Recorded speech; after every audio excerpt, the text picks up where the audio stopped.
नमस्कार, आपण पाहत आहे वन डे न्यूज आवाज सामान्य जनतेचा. Please subscribe. खरेदी विक्री संघाच्या निवडणुकीत मतदारांनी दाखवलेल्या विश्वासाला कधीही तडा जाऊ देणार नाही असे स्पष्ट करीत सोयगाव तालुका खरेदी विक्री संघाला अधिक सक्षम करण्यासाठी सर्वतोपरी सहकार्य करणार असल्याचे प्रतिपादन माजी मंत्री आमदार अब्दुल सत्तार यांनी बनवडी तालुका सोयगाव येथे व्यक्त केले.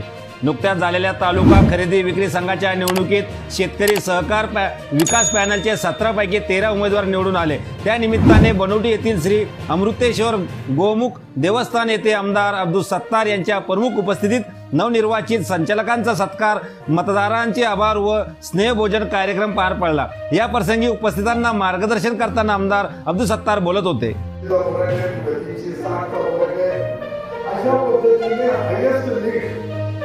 आपण देवी त्यामध्ये राजेंद्र राठोड साहेब, काळे प्रभाकररावजी दयाराव, निकम संजयजी काशीनाथ, बोरसे सुभाष आबाराव, व्यार मुरलीधर चिंतामण, लहाने भगवान कोठी. या प्रसंगी शिवसेना उभाटाचे जिल्हाध्यक्ष राजेंद्र राठोड, जिल्हा बँकेचे चेअरमन अर्जुन पाटील गाडे, शिवसेना उपजिल्हा प्रमुख प्रभाकर आबा काळे, शिवसेना उभाटाचे जिल्हा उपाध्यक्ष दिलीप मंचे, सिल्लोड शिवसेना तालुका प्रमुख मारुती पाटील वराडे, कृषी उत्पन्न बाजार समितीचे संचालक दारासिंग चव्हाण, सतीश ताटे, शिवप्पा चोपडे, द्रुपताबाई सोनवणे, सुरेखा तायडे, नवनिर्वाचित संचालक संजय निकम, सुभाष बोरसे, मुरलीधर वेहळे, भगवान लाने, राधेश्याम जाधव, रंगनाथ वराडे, चंदाबाई राजपूत, प्रतिभा सोळुंके, भारत तायडे, मोतीराम तेली तसेच स्वप्नील पाटील, अतुल बोरसे, सुभाष वाडकर, सागर पाटील, अभयसिंग पवार, मंगेश पाटील, धरमसिंग सोळुंके, कुणाल राजपूत, विजू नगरे,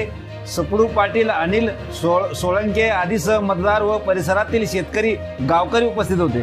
आपल्या परिसरातील ताज्या घडामोडी पाहण्यासाठी, अन्याय अत्याचाराला वाचा फोडण्यासाठी वन डे न्यूजला सबस्क्राईब करा व जास्तीत जास्त शेअर करा.